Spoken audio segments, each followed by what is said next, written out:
नमस्कार आमी ज्योतिष सम्राट विनय शास्त्री। आज के आमार भिडियोर आलोच्य विषय वायु तत्व के लिए। आमी एर आगे अग्नि तत्व एवं पृथ्वी तत्व सम्बन्धे बोलेछि। आपनादेर प्रथमेई मने हबे एई तत्व शुने कि हबे, एगुलो आबार कि? किन्तु ज्योतिषे जारा विचार करें एवं जारा एकटू बोझेन तारा देखबेन एई तत्वई हच्छे मेन जायगा। ज्योतिष बुझते हले तत्व बुझते हबे। धरुन आपनि आपनार सन्तानके निये एसेछेन, आमी बोलछि आपनार सन्तान भीषण छटफुटे, एके तो धरे आटकानोई जाय ना। कि करे बोललाम? एई तत्व अनुसारे एटा हच्छे वायु तत्त्वेर एकटा क्यारेक्टार। वायु जेमन सबসমय उड़े बेड़ाय छुटे बेड़ाय, आमी देखलाम এইখানে আপনার কোন গ্রহ আছে সেইটাকে অনুসরণ করে বললাম। এইভাবেই তো আমরা বিচার করি। কারো ধারা কাছে অগ্নি তত্ত্ব বসে আছে, তাহলে অগ্নি তত্ত্ব হলো অগ্নি মানে কি? আগুন। তো আপনার ছেলে তো ব্যাপক রাগী, খুব ঝগড়ুটে, ভীষণ সেন্টিমেন্টাল। আপনি বলেন হ্যাঁ হ্যাঁ ঠিক বলছেন। তো আমি কি করে বললাম? এই তত্ত্ব অনুসারে। তার মানে অগ্নি রাশিতে আপনার এই গ্রহ বসে আছে। আমি বলছি আপনার ছেলে ভালো বাস্তববাদী, ভীষণ বাস্তববাদী এবং চঞ্চল নয়, শান্ত প্রকৃতির। কি করে বললাম? তার মানে পৃথ্বী তত্ত্ব। পৃথ্বী মানে মাটি। মাটি দেখবেন শান্ত এক জায়গাতেই আছে, তো মাটি তার দূরে বেড়ায় না। আবার জল তত্ত্ব যদি হয় তাহলে জলের মতো হবে, জলের ক্যারেক্টার বলবো। তাহলে তত্ত্ব বোঝা কিন্তু যথেষ্ট দরকার। সো তত্ত্বটা বুঝুন। অনেক কিছু জ্যোতিষীরা কীভাবে বলে আপনি বুঝতে পারবেন, আপনি বিচার করতে পারবেন না। বিচার করতে গেলে অনেক ব্যাপার আছে, কিন্তু বোঝার জন্য এটা যথেষ্ট দরকার। তাহলে বায়ু তত্ত্ব, অগ্নি, পৃথ্বী, বায়ু, জল, চারটে ভাগ, চারটে তত্ত্ব। তাহলে 12টা রাশিকে যদি চারটে তত্ত্ব ভাগ হয় তাহলে প্রত্যেকটাই হবে তিনটে তিনটে করে। তাহলে এই বায়ু তত্ত্বের রাশি হচ্ছে মিথুন রাশি 1 নম্বর, 2 নম্বর হচ্ছে তুলা রাশি, আর 3 নম্বর হচ্ছে কুম্ভ রাশি। এই 3টি রাশি হচ্ছে বায়ু তত্ত্বের রাশি। তাহলে বায়ুর ক্যারেক্টারগুলো কেমন করে? দৌড়ে বেড়ানো, উড়ে বেড়ানো। সে কোনো জায়গায় স্থির থাকবে না। অনেককেই আপনারা দেখবেন কোনো জায়গায় বেশিক্ষণ বসতে পারে না। এই গেল একটু আধটা গল্প করলো, 10 মিনিট 15 মিনিট থাকলো, 20 মিনিট থাকলো, পালিয়ে গেল। এই কাজ একবার ওই কাজ, বাড়ির আসবাবপত্র এখানে একটা সরাচ্ছে ওখানে একটা সরাচ্ছে। অর্থাৎ এদের মধ্যে স্থিরতা খুব কম। বায়ু যেমন কোনো জায়গায় স্থির থাকে না, এইভাবেই আমরা জাতক জাতিকার ক্যারেক্টার বিচার করি। এইগুলো বুঝলে আপনারা অনেকই বুঝতে পারবেন, অনেকটা নিজেও আলোচনা করতে পারবেন। তাহলে এই বায়ু তত্ত্ব হচ্ছে প্রচণ্ড চঞ্চল, ছটফটে। এরা এক জায়গায় বেশি থাকতে পারে না। এরা ঘুরে বেড়াইতে ভালোবাসে, ট্রাভেলিং করতে ভীষণ ভালোবাসে। যারা এজেন্সি ব্যবসা করেন তারা আজ এখানে কাল ওখানে কাল সেখানে যেতে হয়। তো যারা কোম্পানির দেখবেন সেলসম্যানের ব্যবসা করে বা মেডিকেল রিপ্রেজেন্টেটিভ বা যে কোনো ধরনের রিপ্রেজেন্টেটিভ, এরা কিন্তু এই সমস্ত কাজ ভালো পারে। কারণ এরা উড়ে বেড়াবে, দৌড়ে বেড়াবে এখানে ওখানে সেখানে। কিছু কিছু লোক আছে দেখবেন এক জায়গাতেই থাকছে, যা দৌড় বাবা, ঘোরাঘুরি কত ভালো লাগে না। তার মানে সে বায়ুতত্ত্ব অবশ্যই নয়। তাই যারা বায়ুতত্ত্বের হবে তারা এইগুলো থাকবে। এদের পেট হয় খুব খোলামেলা, অর্থাৎ পেটে কথা রাখতে পারে না। বায়ু হচ্ছে হালকা, অন্যান্যদের থেকে হালকা। তাহলে কি বুঝবো? এরা ভারী কাজ করতে পারে না। অনেকে দেখেন খানিকক্ষণ কাজ করে ক্লান্ত হয়ে পড়ে, বা অনেকে ভারী কাজ করতে পারে না, অর্থাৎ শারীরিক পরিশ্রম করতে পারে না। এরা হালকা হালকা কাজ করতে ভালোবাসে, খাতা পেন নিয়ে কাজ করতে ভালোবাসে, বসে বসে ব্যবসা করতে ভালোবাসে। এরা ভারী কাজ পারে না। বায়ু তো হালকা, তারা যে কোনো ভারী কাজ করতে পারবে না। এদের কিন্তু ভীষণ ট্যালেন্ট থাকে। এরা বুধের ঘর, তো বুধের ঘর শুক্রের ঘর, ফলে এরাদের ট্যালেন্ট থাকে ভীষণ, উপস্থিত বুদ্ধি ভীষণ। এরা পড়াশুনোতে বেশিরভাগ ক্ষেত্রে ভালো হয়। এই বায়ু রাশি আর অগ্নি রাশি ছেলেমেয়েরা বেশিরভাগ দেবেন ইঞ্জিনিয়ারিং লাইন, সায়েন্স এইসব পড়তে ভালোবাসে, কারণ এদের ট্যালেন্ট আছে। তো এরা কাজে কাজে কমা মানে কি? কায়িক পরিশ্রমে কমা, কিন্তু বুদ্ধি খাটিয়ে কাজ করা। কোন পরিস্থিতিতে কি করতে হবে, কোথায় কিভাবে মেকআপ দিতে হবে, কাকে কি বললে বুঝবে, এই সমস্ত কিন্তু এই বায়ু তত্ত্বের ছেলেরা খুব ভালো আছে। এরা ভালো বক্তা হয়। এরা ভালো বক্তা হয়, বোঝাতে পারে, মোটিভেশন করতে পারে, খুব ভালো। তবে এরা প্রয়োজনের থেকে একটু বেশি বলে, মানে সে যত গড় যায় তত বর্ষায় না। কিন্তু এজেন্সি কাজে তো তাই করতে হয়, রিপ্রেজেন্টেটিভে তো তাই করতে হয়, দালালি কাজে তো তাই করতে হয়। এই সব কাজ কিন্তু এই জন্যই এদের কাছে ভালো বলেছি। এই বায়ুতত্ত্বের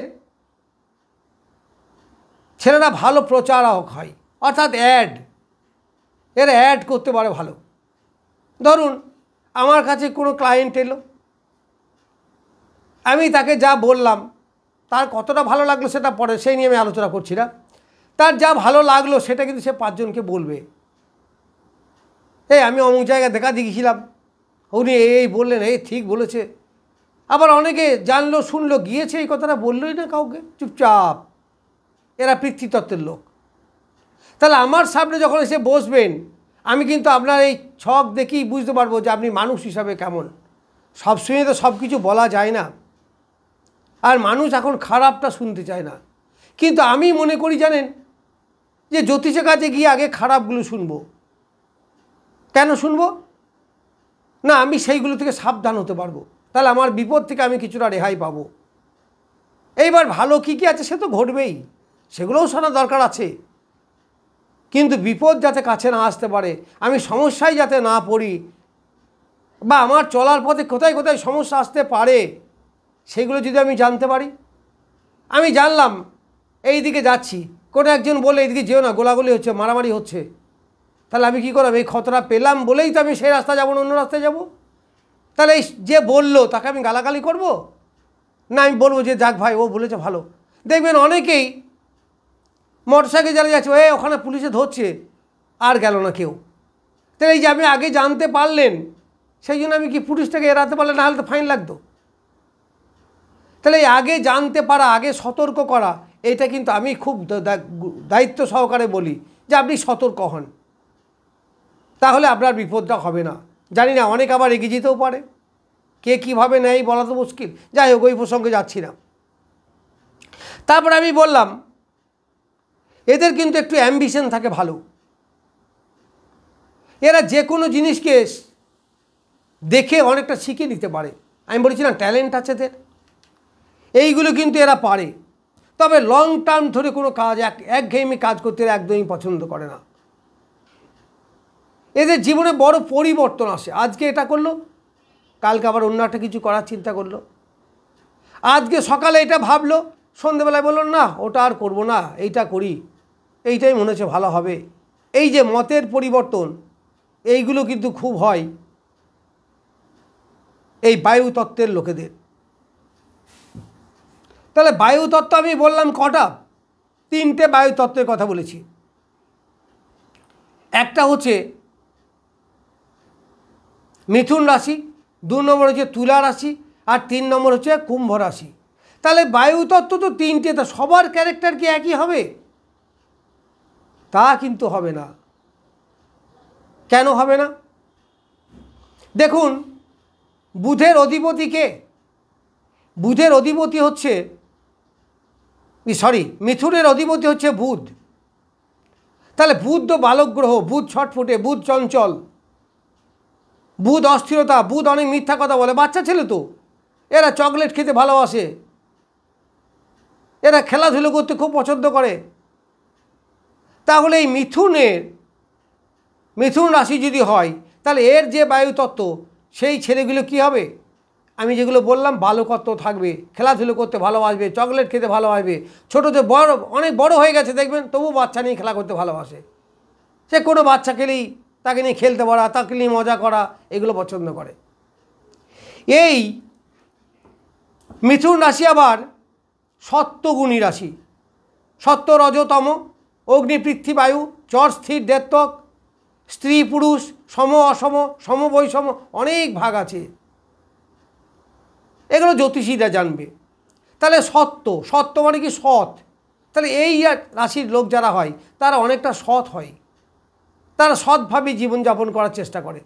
তবে চঞ্চলতা, ছটফটে এগুলো কিন্তু থাকবে, তার সঙ্গে সঙ্গে সে সৎ প্রকৃতির হবে।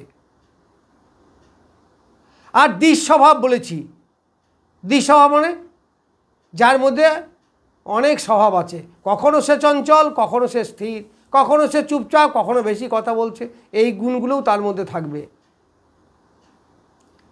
এরপর আমি আসব তুলা। তুলাও কিন্তু বায়ু, তাহলে তুলার ওই যে বায়ু রাশির যে গুণগুলো বললাম এগুলো থাকবে। তার সঙ্গে সঙ্গে কী থাকবে? বায়ু সঙ্গে থাকবে শুক্রের ক্যারেক্টার, কারণ তুলা রাশির অধিপতি শুক্র। শুক্র কী করে? রোমান্স, সৌন্দর্য প্রিয়, প্রেম প্রীতি ভালোবাসা, এরা দেখবেন অনেক প্রেম করে। এই বায়ুতত্ত্বের ছেলেমেয়েরা অনেক প্রেম করে। আজকে এটা করলো, দুদিন পরে বললো ধরো ভালো লাগছে না, আবার একজনের সঙ্গে করলো, কারণ এদের মতের ঠিক নেই তো, এদের বালকত্ব স্বভাব বেশি তো। ফলে অপোজিট সেক্সের প্রতি একটু আকর্ষণ এদের থাকে। সৌন্দর্য প্রিয়, বাড়ি সাজানো, রোমান্টিকতা, এইগুলো এদের মধ্যে থাকবে। শুক্রে যেগুলো দেয়, প্রেম প্রীতি বেশি, আকর্ষণ বৃদ্ধি, সাজা, নিজেকে সাজানো, টিপটাপ থাকা, এইগুলো এরা পছন্দ করে বেশি। আর কি করে এরা? চর। চর মানে কি? চর মানে পরিবর্তনশীল, আজকে এটা কালকে ওটা। এরা কিন্তু বড় অ্যাক্টিভ হয়। এই বায়ুতত্ত্বের লোকরা ভীষণ অ্যাক্টিভ, এরা খুব কাজ করতে ভালোবাসে, চটপটে হয়, ছটফটে হয়, প্রম্পট আনসার। কিছু কিছু ছেলে আছে দেখবেন, ভুলই হোক আর ঠিকই হোক, স্যার কোশ্চেন করতে ফট করে উত্তর দিয়ে দিল। এদের অত ধৈর্য নয়, অত বসে বসে চিন্তা ভাবনা করা ওইসব পছন্দ হয় না, ফটাফট যা হবে হবে। অনেক ছাত্র বা স্যার আছে দেখবেন, অঙ্ক একবার পড়লো, দুবার পড়লো, হলো না, ও আর হবে না, অত বসে বসে ভাবার ক্ষমতা নেই, দুবার চারবার পড়ে কাজ সলভ। আবার অনেক আছে, আরে বাবা দাঁড়া একটু বুঝি, দাঁড়া বাবা অঙ্কটা বুঝতে দে। এরা অন্য তত্ত্বের লোক, এরা বায়ুতত্ত্বের লোক। বায়ুতত্ত্ব চটপট, হলো হলো, না হলো না হলো, অর্থাৎ এদের ধৈর্য খুব কম। এরপর এরা যে তমগুণী। তমগুণী মানে ফ্যাটাফ্যাট, এর একটু উগ্র প্রকৃতির হয়। তমগুণ মানে কি? এরা একটু খেতে ভালোবাসে, রিচ খাবার পছন্দ করে। তাহলে বায়ু কিন্তু মিথুনও ছিল, বায়ু কিন্তু তুলাও বটে, কিন্তু দুটো বায়ুর মধ্যে আবার পার্থক্য আছে। এরপরে আমি যাব কুম্ভ রাশি। কুম্ভ রাশির অধিপতি শনি, তা সেটা বায়ুতত্ত্ব, কিন্তু শনি তো ধীর স্থির। তাহলে ওই যে বায়ুতত্ত্বের কথা বলেলাম, চঞ্চল, ছটফটে, অস্থির, এই কুম্ভের যারা জাতক তারা কিন্তু বায়ুতত্ত্ব হলেও অতটা ছটফটে হবে না, কারণ শনির গুণ তো তার মধ্যে থাকবে।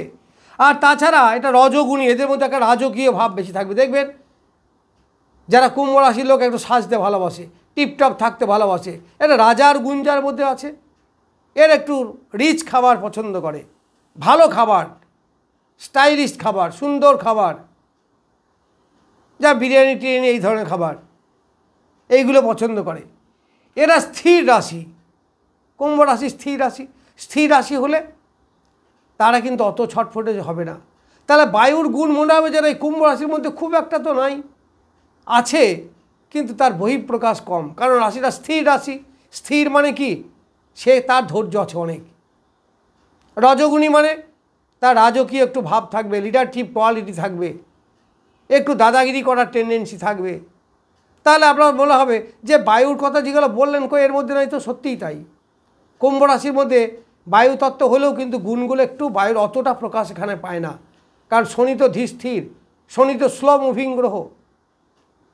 তাহলে এই তত্ত্ব বোঝা কিন্তু যথেষ্ট দরকার আছে। এই নানা রকম কিছু, আসলে জ্যোতিষকে আমরা বলি সমুদ্র সাবজেক্ট, আর সমুদ্রের মতো বিশাল, এ পড়ে শেষ হয় না, আর বলতে লাগলেও শেষ হয় না। এই এক একটা তত্ত্ব সম্বন্ধে অন্ততকে 1 ঘন্টা যদি বলতে দেওয়া হয় তাহলে মন পরিষ্কার করে বলা হয়, কিন্তু এদিকে তো ভিডিও বড় হয়ে যাবে, যার জন্য মোটামুটি বললাম।